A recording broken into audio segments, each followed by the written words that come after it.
Vamos a continuar con el tema de sanidad y milagros, cómo operar en sanidad y milagros, pero es la segunda parte, cómo usted puede ver milagros extraordinarios, Dios poniendo órganos nuevos en cuerpos, órganos dañados, Dios restaurándolos, Dios poniendo unas córneas, Dios poniendo un órgano auditivo, Dios reconstruyendo columnas vertebrales, todo ese tipo de milagros, pero a través de la manifestación de su gloria, a través de la manifestación del Espíritu Santo. Con solo adorarle, muchas personas van a recibir los milagros. Entonces esta es la otra parte, la segunda parte de cómo operar en milagros a través de la gloria o la manifestación de Dios en la asamblea, en la reunión donde estamos. Segunda de Crónicas, ¿ya lo tienen? Capítulo 5.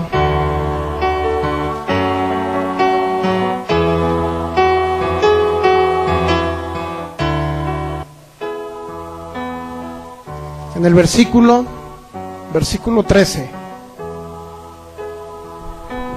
Segunda de Crónicas, capítulo 5, versículo 13 y 14, dice así: Cuando sonaban pues las trompetas y cantaban todos a una para alabar y dar gracias a Jehová, y a medida que alzaban la voz con trompetas y címbalos y otros instrumentos de música, y alababan a Jehová diciendo: porque Él es bueno, porque su misericordia es para siempre. Entonces la casa se llenó de una nube, la casa de Jehová, y no podían los sacerdotes estar allí para ministrar por causa de la nube, porque la gloria de Jehová había llenado la casa de Dios. Te damos gracias, Señor, por este tiempo de adoración y alabanza para ti, mi Dios. Gracias por recibir esa alabanza en olor fragante, Señor, a tu presencia. En el nombre de Jesús te damos gracias por tu palabra. Yo declaro que esta semilla es para que crezcamos en fe y creamos, Señor, que la manifestación de tu presencia y de tu gloria siempre son palpables en nuestras vidas, siempre estarán con nosotros, sobre nosotros, donde quiera que estemos, que podamos ver milagros creativos donde tú te manifiestas, Espíritu Santo. Por eso declaramos en el nombre de Jesús que tu presencia siempre irá con nosotros, con cada uno de los que hemos creído tu nombre, Señor, con cada uno de los que hemos ansiado por años, por mucho tiempo, la manifestación de tu presencia palpable, visible en nuestras vidas. En el nombre de Jesús yo declaro que tú harás milagros extraordinarios. Después que concluyamos este curso, yo declaro que tú harás milagros extraordinarios a través de cada uno de ellos, donde ellos vayan caminando, Señor, que tu presencia vaya llenando a las personas a su alrededor, que tu presencia los vaya sanando, que ellos sientan un toque de tu gloria y de tu presencia, Señor, cada día. En el nombre de Jesús, donde quiera que andemos, en el lugar donde estemos, con quien platiquemos, ellos puedan sentir tu gloria, tu presencia, porque irá sobre cada uno de nosotros en el nombre de Jesús. Declaro que esta semilla no regresa vacía, sino que hará para lo cual fue enviada. En el nombre de Jesús declaro terrenos fértiles para recibir esta palabra, en el nombre de Jesús. Espíritu Santo, te hacemos el Señor de esta reunión. Amén. Muy bien, fíjese, este tema es muy importante.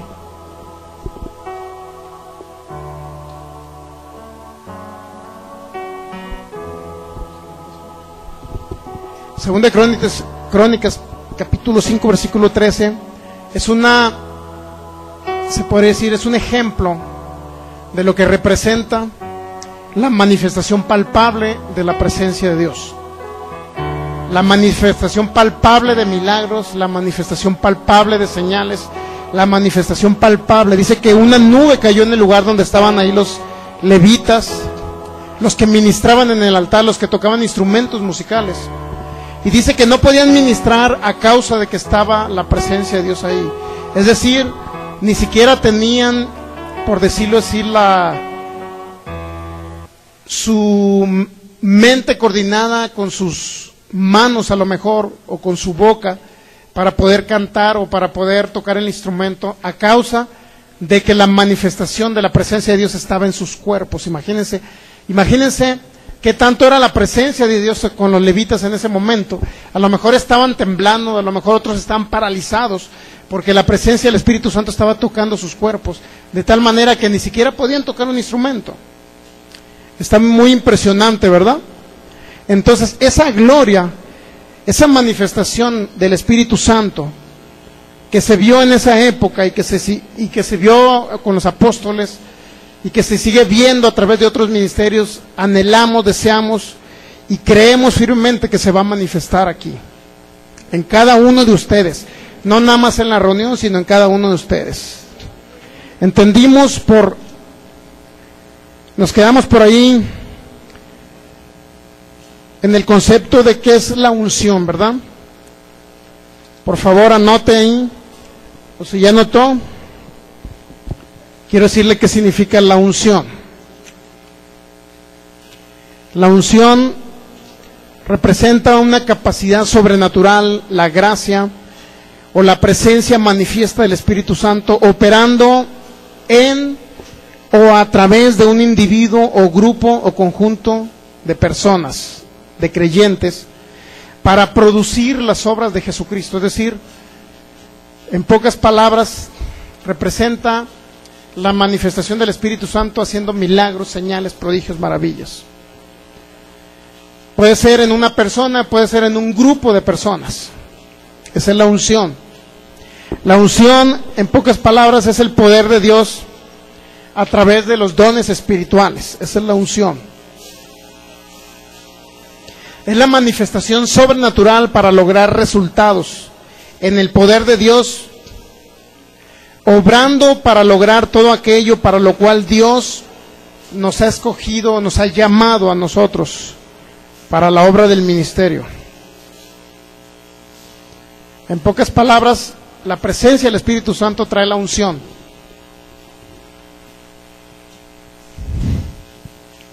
¿Está captando qué es la unción? ¿Para qué sirve la unción? Pues ya lo vimos, ¿verdad? La unción tiene muchas funciones. Destruir el yugo del diablo, eso es lo principal de la unción. La unción rompe yugos. Hay unción personal, como ya lo vimos también, a través de nuestro Señor Jesucristo, cuando Él sanaba a los enfermos. La unción personal, pero también vimos un poquito de la unción que es grupal o general, ¿verdad? La unción general representa la misma manifestación del Espíritu Santo. La unción general, la misma manifestación del Espíritu Santo, con la diferencia que cuando hay diferentes personas reunidas en un mismo sentir, en una misma mente, dice la palabra, se ven más milagros todavía que cuando hay una sola persona orando por los demás. Esto es la manifestación de sanidad y milagros. Puede usted individualmente ir a orar por una persona y se ven milagros, pero es más fuerte o es más la cantidad de milagros que se ven en una reunión cuando hay un grupo de personas orando unánimemente en un mismo sentir. ¿Me explico? Por eso cuando usted dice, hacemos una campaña de sanidad y milagros. ¿Por qué hacen campaña de sanidad y milagros? Porque todos están reunidos en el mismo sentir de que se vean milagros y sanidades. Esto representa la unción del predicador. Sí es cierto que tiene mucho que ver la unción del predicador, pero también tiene que ver mucho la unción general de que todos estemos unánimes en un mismo sentir. Ahora, esa unción general o unción no particular, no personal de cada quien, sino unción general, que es la que representa o le podemos denominar la gloria de Dios manifiesta. Si se fijan, los levitas están todos unánimes, ¿verdad? Si lo vuelve a leer ahí, se va a dar cuenta que están alabando a Dios y diciendo porque Jehová es bueno y porque para siempre es su misericordia. Están todos diciendo que Dios será bueno en un cántico, es decir, unánimes, creyendo que Dios es bueno. Ahora, si se da cuenta, a lo mejor si se reúne usted en un estadio como nos reunimos hace poco en la campaña de Cash Lunas, y nos reunimos en un estadio, pero no todos estamos en el mismo sentir en el estadio. Le voy a decir por qué. Porque unos estaban creyendo que Dios se los estaba probando, los enfermitos que estaban ahí. Otros, como nosotros, estamos creyendo que Dios es bueno y que Dios los quería sanar, y que Dios no los estaba probando con enfermedades, ¿me explico? Pero otro, créalo, que estaba creyendo, o estaba más bien declarando la sanidad en las personas, pero tenía la duda en su corazón y en su mente de que si era Dios el que los estaba probando con la enfermedad o no era Dios. En pocas palabras, no estábamos todos unánimes. ¿Me explico? No estábamos todos en un mismo sentir. Entonces, fíjese bien, es muy importante entender esto. ¿Cómo se manifiesta la unción general? No la particular, no la personal. La unción personal usted lo logra a través de su fe, a través de su comunión con el Espíritu Santo. La unción general o global o en general del cuerpo de Cristo se puede lograr primeramente, ya vimos por ahí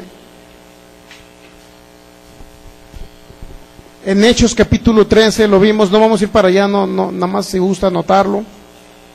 Dicen que estaban ministrando al Señor unos discípulos, es decir, estaban cantándole alabanzas a Dios, estaban dándole gracias, estaban dándole adoración. Y en ese momento dice que hubo una manifestación, que el Espíritu Santo habló para que le apartaran a ciertas personas para la obra del ministerio. Pero había algo en común para que se manifestara el Espíritu Santo, es decir, todos estaban ministrando al Señor, como estábamos ahorita, ¿verdad? Todos estamos alabando a Dios, ¿verdad? Todos estamos en el mismo sentir. Hay otra manera en que se manifiesta la unción general, alabando, adorando. Ellos estaban ministrando al Señor. Por ahí, si tiene oportunidad más adelante, también lea Hechos 16:25, que ya lo analizamos, no vamos a ir para allá, con la finalidad de que usted vea, es un caso donde estaba el apóstol Pablo y Silas, estaban presos. Ellos estaban presos, dice que estaban cantando alabanzas a Dios. De repente dice que hubo como un terremoto más o menos, donde abrió el lugar donde estaban ellos, abrió las puertas, le rompió las cadenas de ellos y pudieron salir libres. Eso viene en Hechos 16, del 25 al 26. Se abrieron todas las puertas y las cadenas de todos se soltaron. Imagínense qué tan grande fue ese temblor, esa manifestación del Espíritu Santo. Pero, ¿qué hubo antes de eso? Dice que Pablo y Silas estaban alabando ahí en la cárcel. Independientemente de la tribulación, ellos estaban dándole gloria a Dios, exaltando el nombre de Dios, alabando a Dios. ¿Puede captar eso?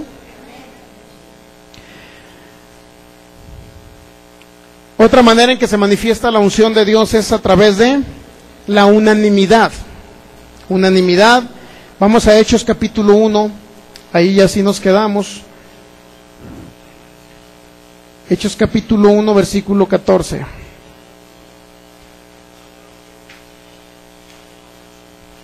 Alabando todos al Señor, a una, estaban allá en Crónicas, ¿verdad?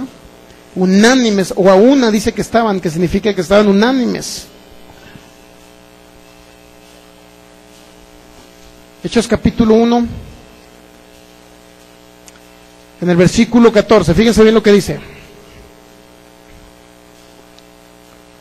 Dice, todos estos, en Hechos capítulo 1, versículo 14, era donde ellos ya habían visto a nuestro Señor Jesucristo resucitar. Lo habían visto resucitar, y después de que lo vieron resucitar, ascender al cielo, si verifica el versículo 11, dice, los cuales también les dijeron, varones galileos, ¿por qué están mirando al cielo? Ese mismo Jesús que ha sido tomado de vosotros al cielo, así vendrá como le habéis visto ir al cielo. Se dan cuenta que los discípulos que están reunidos ahí, antes de Pentecostés, vieron a Jesús resucitar. Literalmente vieron el cuerpo de Jesús volando, para que me entienda. Imagínense la impresión que han de haber tenido. Luego dice más adelante, el 14, todos estos perseveraron unánimes en oración y ruego con las mujeres y con María, la madre de Jesús, y con sus hermanos. Es decir, dice que estaban unánimes. Ya leímos esa palabra de unánimes, que significa que estaban en una misma mente. ¿Qué significa estar en una misma mente? En un mismo pensar, ¿ok? Estaban todos en una misma mente, Así dice una traducción de Westcott y Hort. Dice, están todos permaneciendo en una misma mente, es decir, pensaban lo mismo. Pensaban lo mismo. Entonces, si vamos al versículo,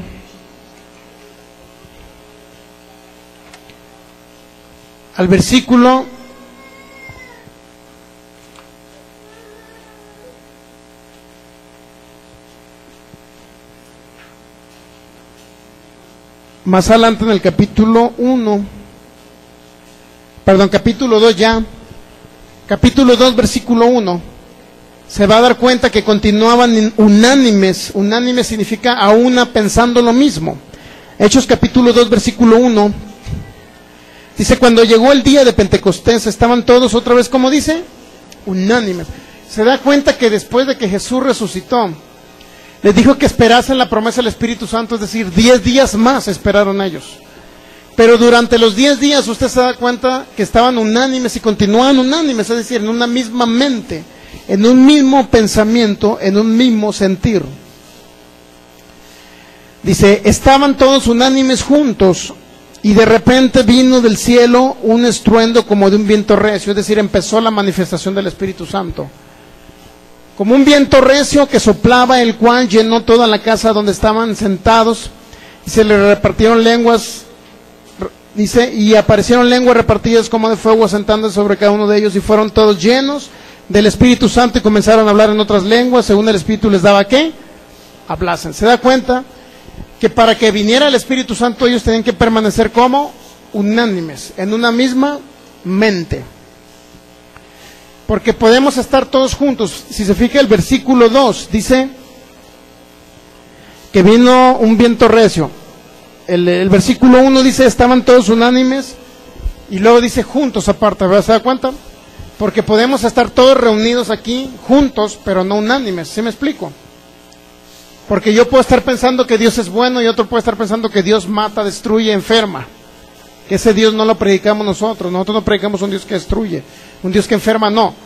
Pero si alguien de repente dice, bueno, es que Dios enferma porque yo no creo lo que dicen que Dios es bueno. Dios yo creo que me va a probar con una enfermedad. O Dios me va a probar con un accidente, o Dios me va a probar con la muerte de un hijo. O Dios me va a probar con algo, con una carencia económica. Entonces, fíjese bien, estamos reunidos juntos, pero no estamos unánimes. ¿Cuántos saben eso? Unánimes porque no pensamos lo mismo. ¿Estamos de acuerdo que no pensamos lo mismo? Estamos pensando unos que Dios es bueno y otros que Dios envía enfermedades. No estamos pensando lo mismo. No hay unanimidad. Para que descienda el Espíritu Santo en Hechos capítulo 2, dice que ellos estaban a una mente, ¿se da cuenta? Estaban a una mente, en un mismo pensamiento. ¿Está captando cómo se manifiesta la unción general?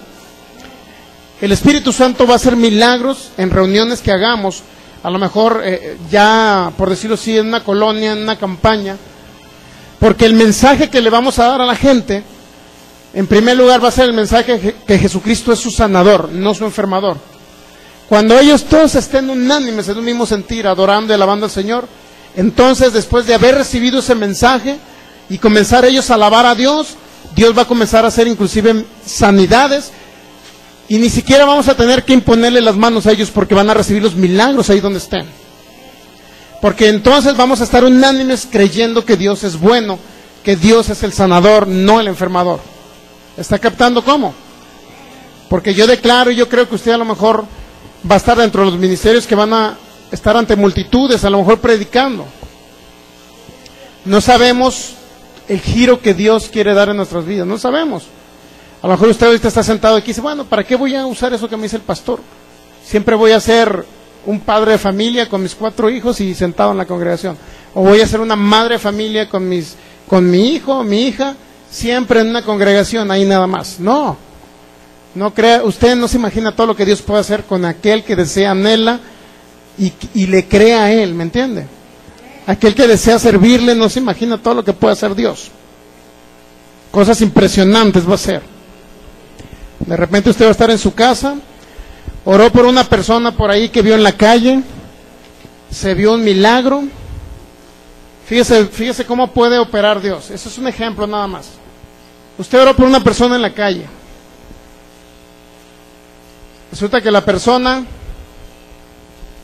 le pidió sus datos, la persona estaba desahuciada a lo mejor, se vio un milagro ahí mismo en la calle o en una casa donde usted fue, había una persona paralítica y se levantó, y esa persona dice, tal persona vino y oró por mí y se vio un milagro extraordinario, se corre la voz, luego a lo mejor esa persona va a una congregación y dice, mira, yo conozco una persona que oró por mí y se vio un milagro, luego le llaman a usted a otra congregación, vamos a hacer una campaña en tal ciudad, entonces dice, bueno, te invito para que vengas y ores por los enfermos y se vean milagros. Todo depende de la manifestación y de la unción del Espíritu Santo sobre ustedes. De repente ya lo vamos a ver a lo mejor predicando en campañas en otras ciudades, no se sabe. Hombres o mujeres, ¿me explico? O matrimonios. Pueden invitarlos a una campaña. De repente ya dijeron, bueno, me invitaron allá al Estado de México, a Toluca, porque van a hacer una campaña. Y allá le van a hablar a usted por teléfono porque usted oró por una persona que recibió un milagro. Y esa persona creyó y lo recomendó a usted que si usted iba a otro lugar también se iban a dar milagros. ¿Está captando cómo Dios opera?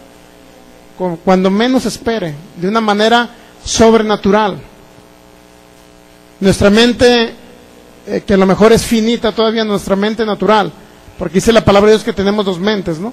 Pero la mente natural regularmente, mientras no se asemeje a la mente de Cristo, a través de escuchar palabra, todavía vamos a estar a lo mejor pensando limitadamente, y vamos a decir, ¿cómo Dios le va a hacer para que yo esté predicando como dice el pastor? Bueno, usted no piense cómo Dios lo va a hacer, Él lo va a hacer. Si usted lo anhela en su corazón, servirle de esa manera, ¿ok? Y si no, también para que ore por su vecino, por la gente que está necesitada. Usted nunca sabe todo lo que Dios va a obrar en su vida. Entonces es importante estar siempre a la expectativa de lo que Dios va a hacer. Vamos a Hechos capítulo 5. ¿Cómo se manifiesta la unción? ¿Cómo se manifiesta la unción general o la unción grupal? O la unción corporal del cuerpo de Cristo, donde estamos reunidos todos con una misma mente. Hechos capítulo 5, versículo 12. Fíjense bien, vamos a ver aquí la clásico mensaje que nos dejaron durante mucho tiempo como la sombra de Pedro. ¿Cuántos han escuchado la sombra de Pedro? Siempre nos lo decían en todos lados, ¿verdad? Y así como sanaban por la sombra de Pedro, así también pueden sanar por la sombra de usted.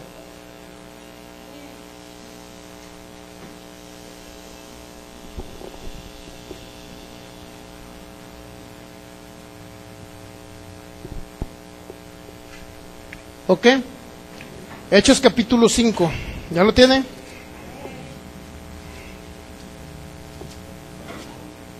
Hechos capítulo 5, versículo del 12 al 16. Fíjese cómo dice ahí. En el subtítulo dice muchas señales y maravillas. Dice, y por la mano de los apóstoles se hacían muchas señales y prodigios en el pueblo. Y estaban todos unánimes en el pórtico de Salomón. ¿Qué dice que se hacían qué? ¿Por la mano de quién? De los apóstoles. ¿Qué se hacían? Señales. ¿Y qué más? Señales y prodigios en el pueblo. Y estaban todos, ¿qué dice? Eso significa que se hacían señales y milagros porque estaban ¿cómo? ¿Por qué se veían señales? Porque estaban unánimes. ¿Qué significa unánimes? Con una misma mente, con un mismo pensamiento. ¿Se va dando cuenta que estaban unánimes en ese lugar? ¿Dónde era? Dicen que estaban en el pórtico de Salomón, unánimes. Y por la mano de los apóstoles se hacían ¿qué? Señales y prodigios. Significa que se veían milagros extraordinarios. Versículo 13. De los demás, ninguno se atrevía a juntarse con ellos, mas el pueblo los alababa grandemente. Y los que creían en el Señor aumentaban más, gran número, así de hombres como de mujeres. ¿Qué significa eso? Que a través de los milagros, a través de las señales, imagínense que una persona venga de cáncer ya, desahuciado, lo traían hasta en una cama. Oremos por él, se le vaya el dolor, vete a tu casa, a los días ya nos venga con la noticia que el cáncer se fue. Ese es un prodigio, una señal, un milagro que se vio porque todos estábamos unánimes aquí, alabando a Dios y oramos por él y se vio el milagro. Entonces fíjese bien, esa es una señal, un prodigio que hizo Dios a través de que estábamos unánimes todos. Entonces imagínense, versículo 14, y los que creían en el Señor aumentaban más, gran número así de hombres como de mujeres. ¿Qué era lo que hacía que aumentaba de personas? Los milagros que se veían, ¿sí o no? Tanto que sacaban los enfermos a las calles y los ponían en camas y lechos para que al pasar Pedro, a lo menos su sombra cayese sobre alguno de ellos. A lo menos su sombra cayese sobre cada uno de ellos. ¿Qué significa todo esto? ¿Por qué sanaban los enfermos por la sombra? Porque ellos tenían la idea de que aún con la sombra, ni siquiera que los tocara Pedro, sanaban. ¿Por qué? Porque estaban unánimes en el pórtico de Salomón, todos pensando a una que iban a ver la manifestación del poder de Dios en prodigios y señales. Se va dando cuenta que no era en sí la unción de Pedro personal, sino era una unción general que había en unanimidad, reunidos en general, un grupo grande de personas. ¿Está captando? Porque muchas personas dicen, ¿por qué a través de mi sombra no sanan los enfermos? Si sanaban por la sombra de Pedro, pues no necesita usted estar como Pedro estaba en un lugar donde están todos unánimes. Y créalo que hasta vamos a traer un paralítico de ejemplo, y la sombra de usted va a pasar por encima de él. Y cuando usted pase, le dice el paralítico, cuando pase mi sombra te levantas. ¿Y qué cree que va a pasar? Se va a levantar el paralítico. ¿Lo puede creer eso? Yo lo creo. Si usted lo cree, también va a suceder en usted. Imagínense una campaña donde vamos a orar por 300 personas. En ese momento, a lo mejor está predicando otra persona, ni siquiera voy a estar predicando yo. Pero ese predicador a lo mejor va a decir, a ver, los que crean que por su sombra pueden sanar a los enfermos, y los enfermos que crean por los que están ministrando ahí van a sanar, ¿qué cree que va a hacer usted? Usted le va a pasar su sombra y aquí va a estar el enfermo y usted va a pasar ahí. Ahora sí, los que estaban paralíticos, los que estaban enfermos, los que estaban con dolencia, tóquense el lugar, levántense. ¿Y qué cree que va a pasar? Se van a levantar y van a sanar. ¿Está captando? Es muy impresionante lo que estaba sucediendo ahí. Pero ¿qué dice? Que estaban todos unánimes, ¿se da cuenta? No era una unción particular, no era una unción personal, era un poder del Espíritu Santo que operaba a través de el apóstol Pedro. ¿Pero por qué? Porque estaban todos unánimes creyendo que a través de los discípulos o a través de la mano de ellos podían sanar los enfermos. En pocas palabras, estaban creyendo en la manifestación del Espíritu Santo usando personas. Y vamos a traer esos ejemplos. Lamentablemente ahorita no tenemos prospectos, ¿verdad? Pero algún día vamos a poner esos ejemplos. Nadie va a imponer manos. A ver, ¿quién quiere pasar? ¿Quién quiere que su sombra pase por ese enfermo? Vamos a poner al enfermo y nuestra sombra va a pasar por él. Lo vamos a hacer y lo vamos a hacer con paralíticos. Lo vamos a hacer con paralíticos. ¿Qué les parece? Y el paralítico se va a levantar, quien sea. Es algo impresionante lo que pasaba con el apóstol Pedro. Hechos capítulo 5, versículo 15. Dice, tanto que sacaban los enfermos, y los que creían en el Señor aumentaban más en número, así como de hombres como de mujeres, tanto que sacaban los enfermos a las calles y los ponían en camas y lechos para que al pasar Pedro, a lo menos su sombra cayese sobre alguno de ellos. Y aún de las ciudades vecinas muchos venían a Jerusalén trayendo enfermos y atormentados de espíritus inmundos, y todos eran ¿qué? Sanados. ¿Por qué eran sanados todos? Porque vino unción general. Que era lo que, donde estemos nosotros reunidos, creo que va a ser un lugar deseable. Y no creo que va a venir personas nada más de Guadalajara, de Jalisco. Muchos van a saber a través de internet, porque estamos subiendo todos los milagros que se ven aquí. Muchas personas en un momento dado se van a dar cuenta de esa información que está en internet. Ya hemos subido varios testimonios de varios que han sanado, de enfermedades, de dolencias y de todo eso, lo estamos subiendo todos. Y todo eso en un momento dado va a dar su fruto, va a traer su resultado. De tal manera que vengan personas de otros lugares de la tierra, inclusive de otros países, a este lugar porque quieren ser restaurados, quieren ser sanados. Que era lo que sí iba a suceder. Solo es cuestión de tiempo nada más para que explote la bomba, para que explote esa manifestación. Fíjese bien, Hechos capítulo 4, versículo 23.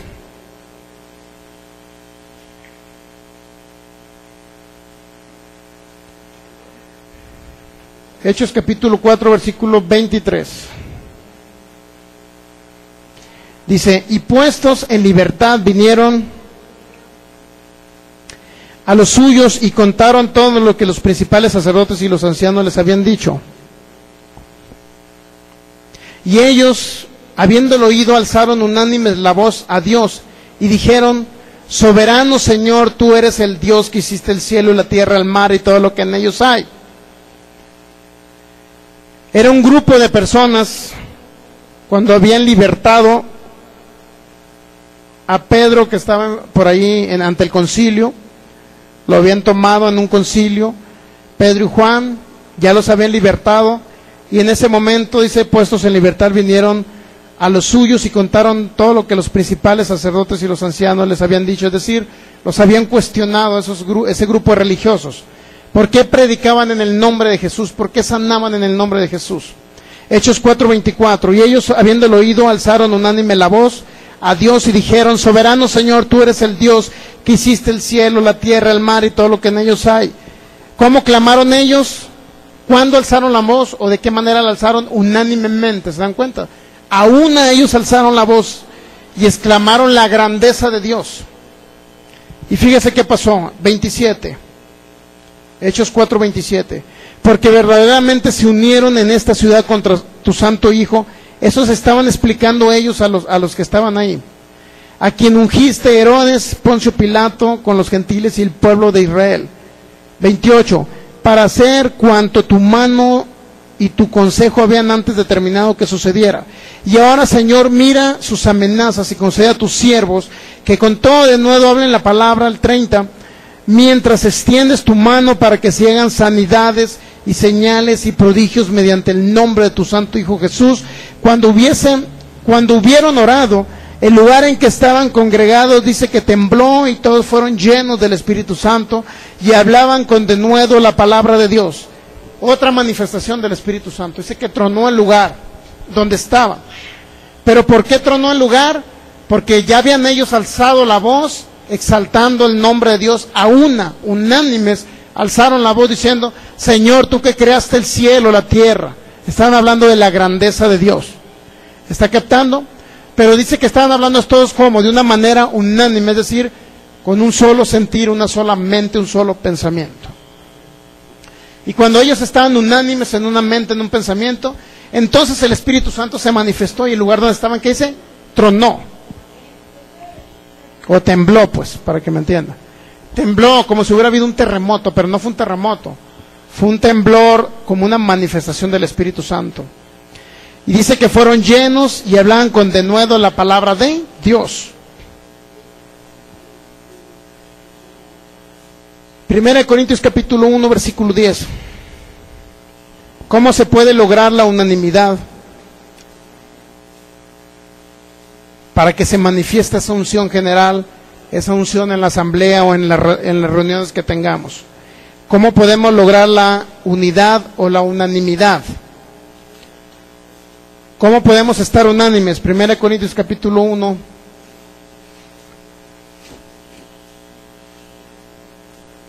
versículo 10. ¿Ya lo tiene? Dice, os ruego pues, hermanos, este es el apóstol Pablo hablando, os ruego pues, hermanos, por el nombre de nuestro Señor Jesucristo, que habléis todos una misma cosa, y que no haya entre vosotros, ¿qué dice? Divisiones, sino que estén perfectamente unidos en una misma, ¿qué? Mente y en un mismo parecer. Qué impresionante está eso, ¿verdad? Que no haya divisiones. ¿Qué significa divisiones? La palabra división significa tener dos visiones o dos maneras diferentes de pensar. Eso significa división. División significa que hay dos visiones. Eso significa. Si tenemos una visión todos nosotros que Dios es bueno, que Dios es el sanador, pero alguien comienza a pensar diferente, en ese sentido hay una división porque hay una visión diferente entre el pueblo de Dios, entre el grupo de personas que estamos reunidos. Pero ¿qué dice ahí? Fíjense bien lo que dice. Es un ruego del apóstol Pablo, ¿se da cuenta? No te lo dice, hermanos, ahí les encargo que no haya entre vosotros. Dicen, no te lo está diciendo que Él nos encarga. Nos está diciendo, nos está rogando. Como diciendo, por el amor de Dios, hermano, le ruego de la manera más atenta que por favor, y en el nombre de nuestro Señor Jesucristo, ¿se da cuenta de todo lo que dijo? Por el nombre de nuestro Señor Jesucristo, que habléis todos una misma cosa. ¿Me explico? Eso es lo que hace la palabra de fe, que hablemos todos una misma cosa, y que no haya entre vosotros divisiones o dos visiones o dos maneras de pensar, sino que estén perfectamente unidos en una misma mente, en un mismo, ¿cómo? Parecer. ¿Qué significa una misma mente? Una de las cosas que enseñamos en Palabra de Fe, sobre todo nosotros, es que no necesariamente todos tienen que estar de acuerdo al 100% con lo que enseñamos, ¿verdad? Porque puede haber una manera diferente en que alguien puede adoptar sobre un texto bíblico, una forma diferente, por decirlo así, de interpretar un texto bíblico.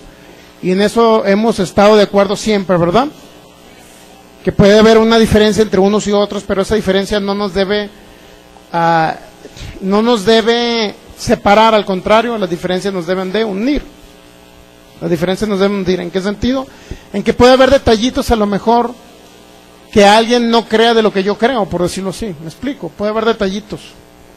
Pero esos detalles no van a ser el que haya una doble visión, sino que a pesar de esas pequeñas diferencias que pueda haber, podamos estar unidos en un mismo sentir cuando nos reunamos. ¿Sí me explico? A ver, explíqueme eso, pastor, ¿cómo que está? Por decirlo así, puede haber diferencias en cosas pequeñas en la palabra, no en cosas mayores, para que me entienda. Por decirlo así, usted está aceptando el 90% de lo que hablamos de palabra fe. El otro 10% es con la finalidad de que diga, bueno, el pastor no ayuna, no cree en el ayuno, pero yo sí ayuno. Digo, eso no le afecta en nada a usted, ni a mí me afecta. Yo a lo mejor tengo más energías que usted, porque usted ayuna mucho. Yo me alimento bien. Usted no se quiere alimentar bien, pues es cuestión de usted, ¿me entiende? Pero esa diferencia no nos va a traer el que estamos en dos visiones diferentes, no. Yo no creo tanto en que el ayuno me sirva para sanar. Si usted cree, pues yo lo respeto en ese sentido, pues, ¿me entiende? Si usted ayuna, pues yo no ayuno. Si usted ayuna, yo lo respeto, ¿me explico? Y usted me respeta a mí, que yo como muy bien. Pero eso, bastantito. Pero eso, fíjense, fíjense cómo dije, bastantito, no bastantote. Bueno, el caso es que eso no va a traer una diferencia en el sentido de que podamos orar por enfermos y sanen, usted pueda unirse a lo que es la bondad y el amor de Dios. Me explico, o sea, esas son pequeñas diferencias que podemos tener de que un criterio respecto a otras cosas. Pero en esencia creemos todos que Dios es bueno y que Dios no es el castigador, ¿me explico? Lo cual significa que estamos en una misma cosa, en una misma mente. Dice, que hablen todos una misma cosa y que no haya entre vosotros divisiones, sino que estén perfectamente unidos en una misma mente y en un mismo parecer. Ok, pero vamos a llegar a otras cosas muy importantes. Hablar la misma cosa significa las mismas ideas, la misma forma de pensar. División, pues significa dos visiones, como les expliqué ahorita. Si alguien tiene otra visión, pues debe adaptarse a la visión donde Dios lo puso, con la finalidad de que Dios le dé su propia visión. ¿Sí me explico? Si usted dice, bueno, es que yo ayuno y a lo mejor voy a un pastorado y a lo mejor a la congregación le va a poner que ayune, bueno, usted ponga a ayunar a la congregación de allá, pero no ponga a ayunar a la congregación de aquí. Usted ayuna en lo personal. ¿Me explico? En pocas palabras, adáptese a la visión del pastor. Ya cuando Dios lo mande a usted a otro lugar, ya usted puede decir, bueno, allá voy a decirle a la gente que si quieren ayunemos. Pero ya es criterio personal de cada quien, ¿me explico? Por lo pronto nos adaptamos a una visión para que Dios nos dé lo nuestro. Dice que debemos de ser fieles en lo poco para que Él nos ponga, ¿dónde? En lo mucho, ¿verdad? Es decir, no necesariamente nos tenemos que estar todos de acuerdo con la visión del pastor, pero sí podemos contribuir todos con la visión del pastor para que Dios nos dé lo nuestro. ¿Estamos de acuerdo, verdad? Un día Dios nos va a dar lo nuestro, nuestro propio ministerio. Lo que nosotros queremos, Dios nos los va a dar. Pero por lo pronto nos adaptamos a una visión. Luego dice, una misma mente, un mismo parecer. Cuando dicen un mismo parecer o en una misma mente, la palabra de Dios dice en 1 Corintios capítulo 2 que tenemos la mente de Cristo, y en un mismo parecer significa que tenemos un común denominador, se puede decir todos los creyentes, que tenemos nuestra fe en Cristo Jesús. Estamos en un mismo parecer porque todos estamos creyendo en Cristo Jesús. Estamos adorando a Cristo Jesús. Reconocemos a Cristo Jesús como nuestro único y suficiente Salvador, ¿verdad? Eso significa que estamos en un mismo parecer. No hay diferencia ahí, ¿verdad? Así como cualquier otro hermano que venga de otra congregación, usted ve a otro hermano de otra congregación, nunca se pelee con él. Debemos de unir al cuerpo de Cristo, no de separarlo. Si él piensa un poco diferente, bueno, pero ¿sabe qué? Él tiene a Cristo Jesús en su corazón y él es un hijo de Dios también como nosotros también. Efesios capítulo 4, vamos a profundizar un poco más en ello. Gálatas, Efesios capítulo 4, versículo 11. Efesios capítulo 4, versículo 11. Y él mismo constituyó a unos apóstoles, a otros profetas, a otros evangelistas, a otros pastores y maestros. Que dice que Dios constituyó, ¿verdad? Un grupo de personas o un grupo de ministerios. Apóstoles, profetas, evangelistas, pastores y maestros. ¿Para qué Dios constituye a alguien a un ministerio? Con la finalidad de perfeccionar a todos los creyentes, perfeccionar a los santos para la obra del ministerio, para la edificación del cuerpo de Cristo. ¿Cuál es la finalidad? De que todos lleguemos ¿a qué dice? A perfeccionar. ¿Perfeccionar qué? Nuestra mente. Crecer en fe, para que me entienda. O disminuir la incredulidad. No ser incrédulos, sino ser creyentes. Eso se trata de perfeccionar. El 13 dice, ¿hasta qué? ¿Hasta qué se debe perfeccionar usted? Hasta que todos lleguemos a la unidad de la fe y del conocimiento del Hijo de Dios, a un varón perfecto a la medida de la estatura de la plenitud de Cristo. ¿Sabe lo que representa todo eso? Debemos de llegar ¿a qué? A la unidad de ¿qué? De la fe. De la fe y del conocimiento del Hijo de Dios. ¿Está captando? Dice que Dios constituye ministerios para perfeccionarlo a usted, para que edificarlo a usted, para que me entienda, para que usted llegue a la estatura de la plenitud de Cristo. Que usted llegue a la unidad de la fe. ¿Cuál es la unidad de la fe? ¿Cuál es la fe que nos une a todos, para que me entienda? ¿Cuál es la fe que nos une a todos los creyentes? Que creemos que Jesucristo es nuestro Salvador. Esa es la unidad de la fe. En pocas palabras, Efesios 4, versículo 13, no está hablando de diferente doctrina, para que me entienda. No está hablando de diferencias de doctrina. No está hablando que unos son trinitarios, otros son unitarios. No está hablando que unos se bautizan en el nombre del Padre, el Hijo y el Espíritu Santo, y otros se bautizan en el nombre de Jesús. No está hablando de ello. Está hablando que debemos de tener unidad en la fe y en el conocimiento del Hijo de Dios. Pero la unidad en la fe en sí representa lo que dice Hechos capítulo 26. Vamos para allá. Fíjense lo que dijo el apóstol Pablo.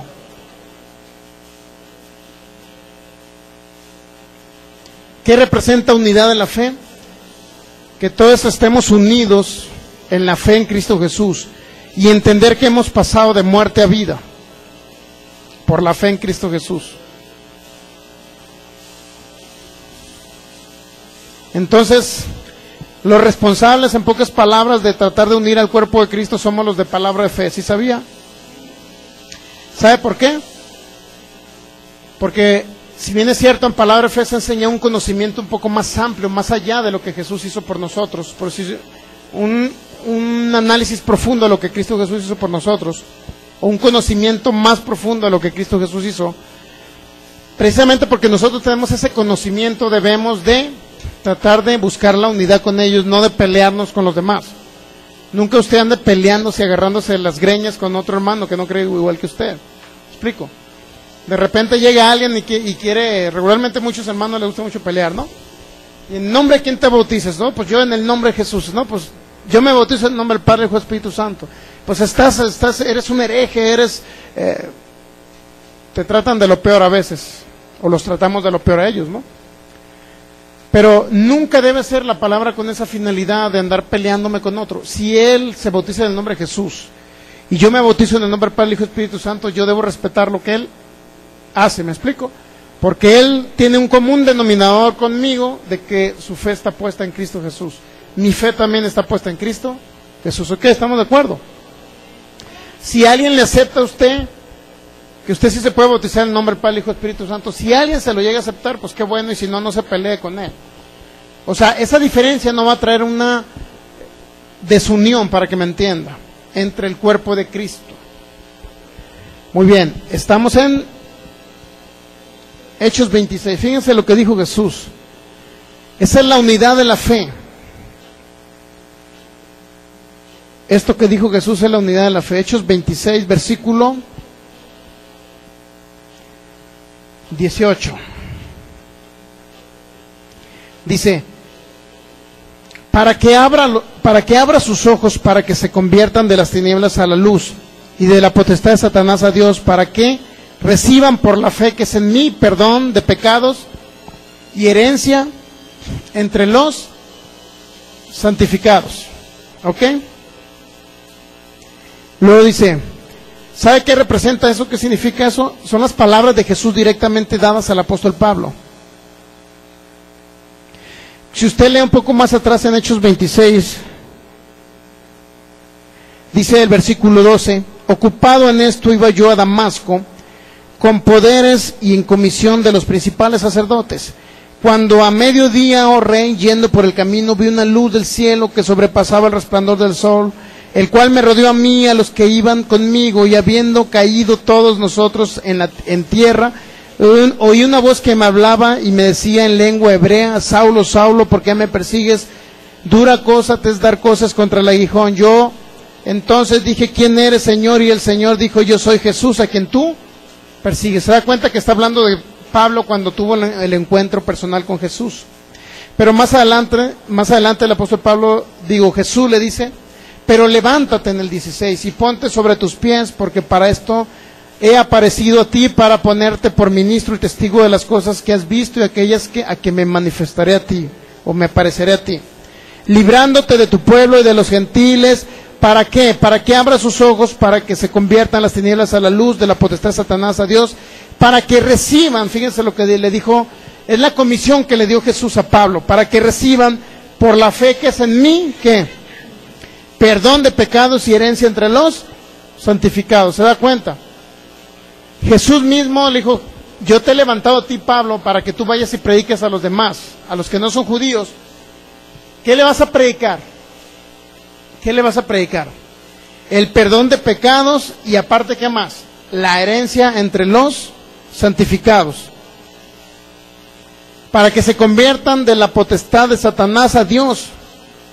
Y para que reciban, dice, para que reciban por la fe que es en mí. Es decir, la fe en Cristo Jesús va a hacer que las personas sean perdonados de sus pecados. ¿Cuántos saben?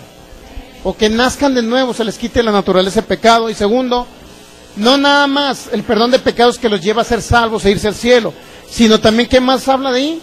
La herencia entre los santificados. Es decir, aparte de la salvación hay otra herencia para la gente. La mayoría de las iglesias, algunos creen que solamente la salvación les basta. No creen en prosperidad, no creen en sanidad, no creen en otras cosas. Pero dijo Jesús al apóstol Pablo, ve, predícales, primero el perdón de pecados, es decir, la salvación, y segundo, la herencia. En pocas palabras, el evangelio completo. Y luego, fíjense bien, está hablando para que reciban por la fe en mí, dijo Jesús, esas cosas. Perdón de pecados y la herencia. En pocas palabras, la unidad en la fe, ¿a qué se refiere? Que todos debemos estar unidos en una misma fe. ¿Cuál es la fe? La fe en el Hijo de Dios que vino y nos libertó. Vamos ahora a otro texto bíblico, Hechos, Romanos capítulo 3, versículo 21. Adelantito de Hechos está Romanos. Romanos capítulo 3, versículo... Ya vamos a terminar, ¿no? Romanos capítulo 3, versículo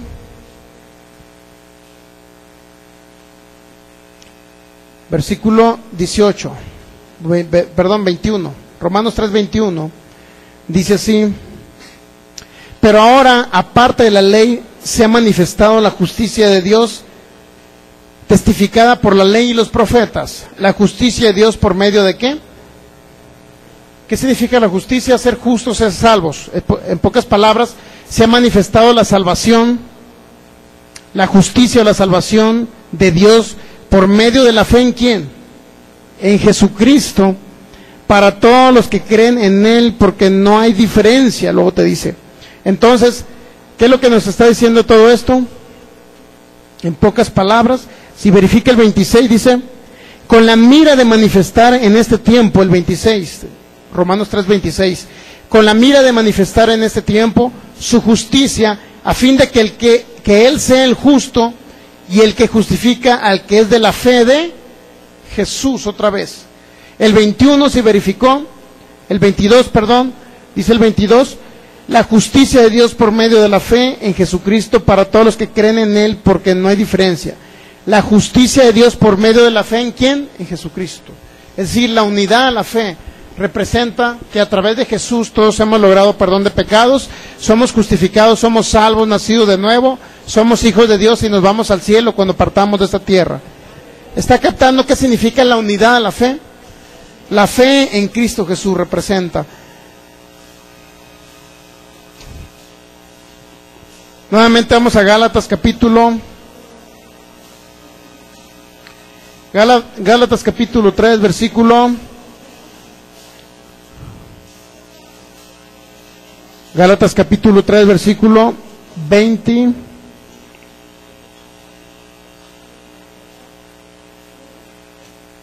...26... Dice, pues todos son hijos de Dios. ¿Por qué? ¿Por qué son hijos de Dios?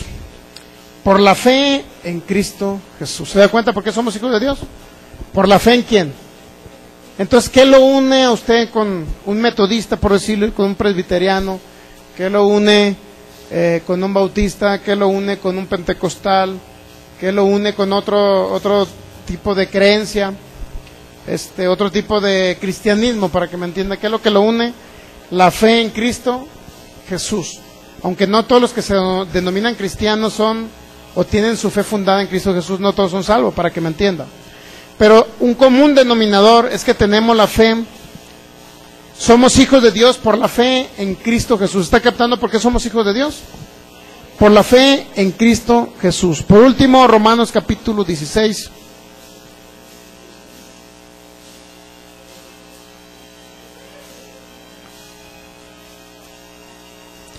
Romanos capítulo 16. Habla unas palabras muy feas el apóstol Pablo.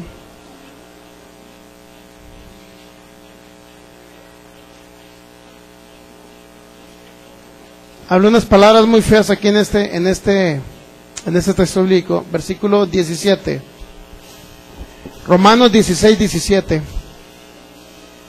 Mas os ruego, hermanos, que os fijéis en los que causan divisiones y tropiezos en contra de la doctrina que vosotros habéis aprendido, y que se aparten de ellos, porque tales personas no sirven a nuestro Señor Jesucristo, sino a sus propios vientres, y con suaves palabras y lisonjas engañan los corazones de los ingenuos.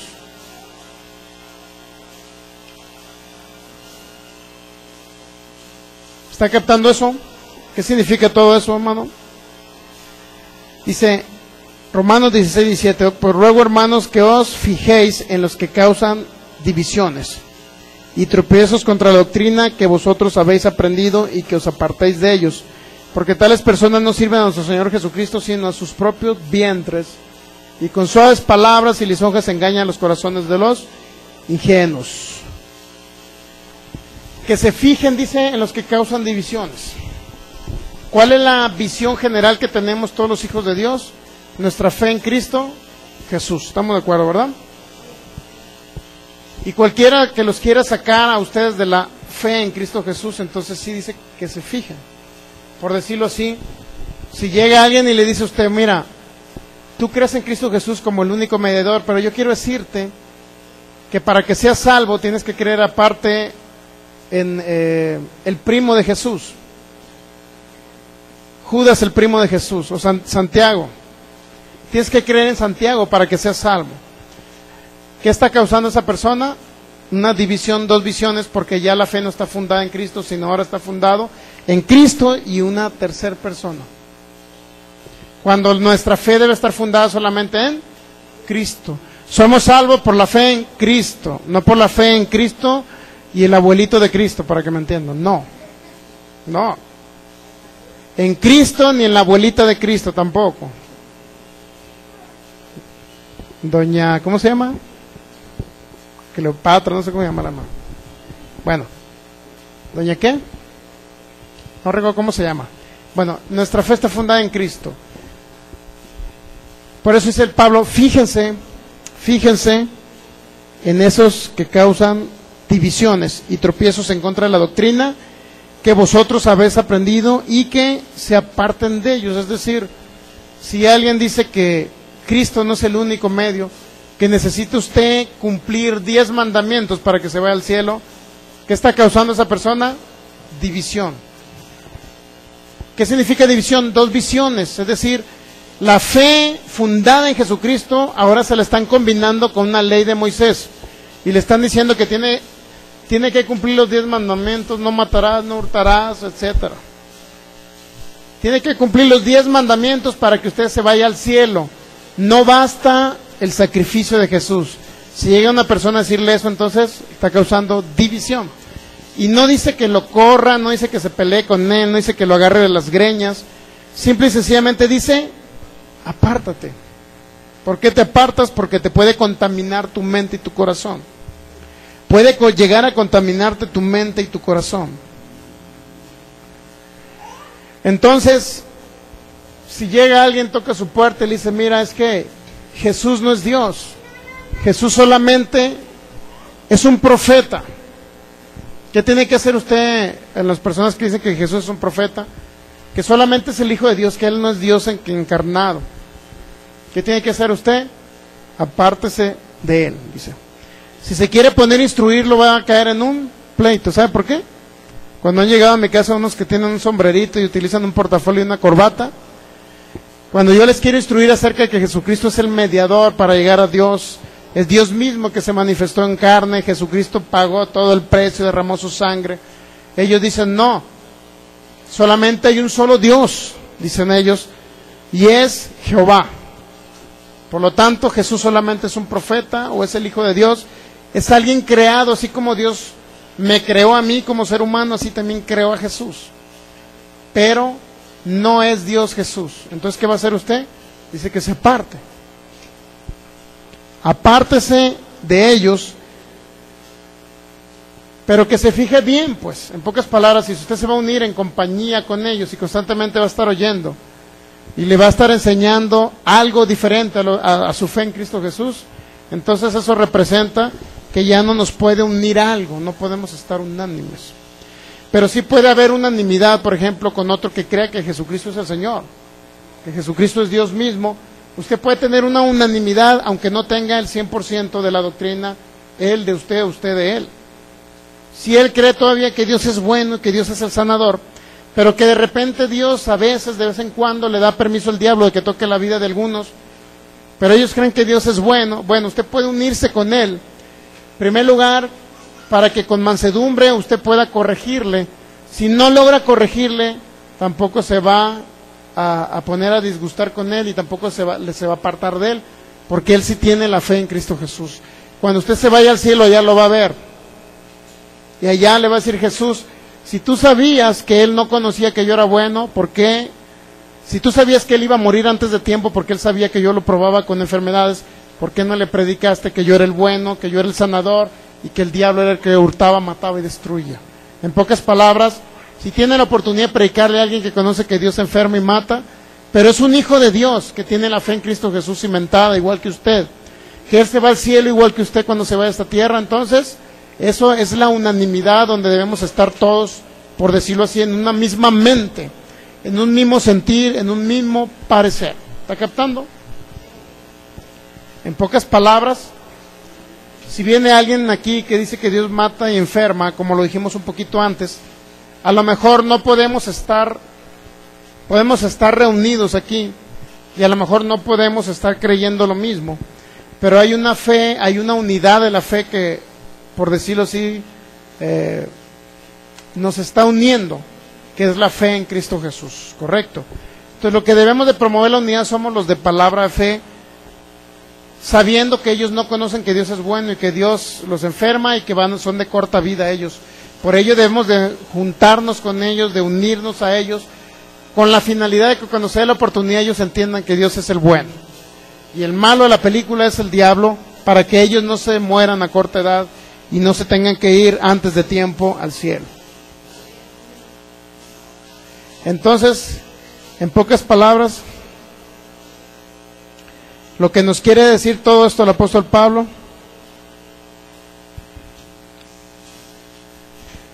que busquemos la unidad con los demás, parte del cuerpo de Cristo. Ellos son parte del cuerpo de Cristo, nosotros somos parte del cuerpo de Cristo.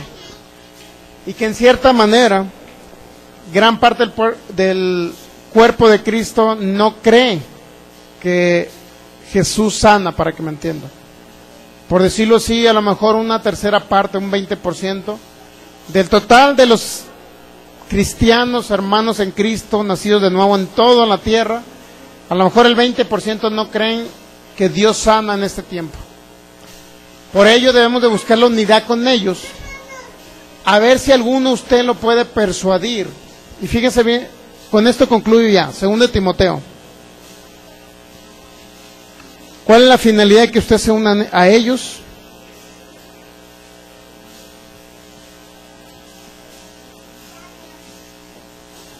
Segundo de Timoteo capítulo 2.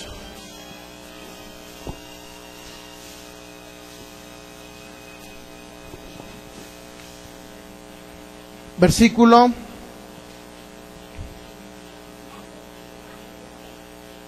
25. Bueno, el 24.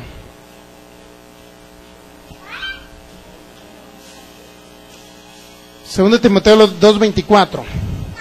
Porque el siervo del Señor no debe ser contencioso. Está hablando de usted, ¿no? De cada uno de ustedes. Porque el siervo del Señor no debe ser contencioso, sino amable para con todos. ¿Cómo debe ser usted? Amable. Contencioso significa que no debe ser peleonero por el evangelio, para que me entienda. Lamentablemente algunos de hermanos de palabra fe, como aprendieron mucha palabra, empezaron a pelear con el que no creía igual que ellos. Pues en lugar de hacerte los amigos, en lugar de hacerte amigo de ellos y posteriormente poco a poco predicarles el evangelio, esa es la actitud correcta. No debemos de ser contenciosos, porque el primero que no cree, por ejemplo, que Dios es bueno, el primero ahí estamos peleando con ellos. Bueno, eso están haciendo ellos. Y muy peleoneros y nunca les ganan nada. El caso es que en lugar de ganarlos para que conozcan y sean libres de la opresión del diablo, los están alejando por ser contenciosos o peleoneros. El siervo del Señor, entonces, dice según en Timoteo 2:24, no debe ser como contencioso, es decir, peleonero, sino, como dice, amable para con todos. ¿Amable con quién? Con todos. ¿Amable con quién otra vez? Con todos, dígalo. Debe ser apto para enseñar. Y sufrido significa no tanto que sufre enfermedades, sino sufrido significa que a lo mejor alguna vez usted va a sufrir en el sentido de que alguien lo juzgue, lo critique, y diga y hable mal contra usted en ese sentido. Es decir, si hablan mal contra usted, por conocer que Dios es bueno, por creer, por usted ser un cristiano, un hijo de Dios, no le debe de importar. O sea, si la persona habla mal, usted perdónelo y sigue adelante. En ese sentido tenemos que sufrir la persecución, la habladuría o que la gente nos critique, pues. Sí, por favor, léalo aquí en el micrófono para que quede grabado también. Dice, y un siervo del Señor no debe andar peleando, más bien debe ser amable con todos, capaz de enseñar y no propenso a irritarse. El 25. Así humildemente debe corregir a los adversarios con la esperanza de que Dios les conceda el arrepentimiento para conocer la verdad. ¿Se dan cuenta lo impresionante que está eso? Para que ellos conozcan la verdad. Porque hay mucho hijo de Dios que conoce solamente parte de la verdad, es decir, tienen a Jesucristo en su corazón, se van al cielo y todo, pero se van a corta edad y mueren porque no conocen que Dios es el sanador, que Dios es el que no prueba con enfermedades, no conocen ello. Entonces se lo voy a seguir leyendo en la Reina Valera 60, dice 2 Timoteo 2:25, 2:24, amable, que dice contencioso, dice que no sea peleonero, esa dice la Nueva Versión Internacional, ¿verdad? Que no sea peleonero, ¿no? Es muy impresionante. Sino de ser apto para enseñar, y lo dice, que con mansedumbre corrija a los que se oponen, por si quizá Dios les conceda que se arrepientan para conocer la verdad. Está hablando tanto creyentes como no creyentes. Es decir, usted siempre debe de corregir ¿cómo? Con mansedumbre. ¿A quiénes? A los que se oponen. Debe de corregir con mansedumbre a los que se oponen por si quizá Dios les conceda que se arrepientan para conocer la verdad. Es decir, que cambien de manera de pensar, pues. Y por último, el 26, ¿qué dice? Y escapen del lazo del diablo en que están cautivos a voluntad de... Hay mucho cristiano, hijo de Dios, que conoce la Biblia, que tiene a Jesucristo en su corazón, que cuando se muera se va a ir al cielo. Ellos están todavía en lazo del diablo porque muchos están muriendo de cáncer, créalo. Yo conozco personas, hermanos en Cristo que han muerto de cáncer. Conozco, pues, era un hermano allá de Los Mochis, que murió de cáncer. Y a varios he conocido, pastores que han muerto en accidentes. ¿Ustedes creen que no está en lazo del diablo ellos? Claro. Por ello nos debe doler la situación de ellos, nos debe doler. Y porque son parte del cuerpo de Cristo, estamos en la unidad de la fe que tenemos, que sabemos que por la fe en Cristo Jesús somos salvos, justificados. ¿Me explico? Y esa fe en Cristo Jesús nos debe de hacer actuar con mansedumbre, con templanza para corregir a esos que se están oponiendo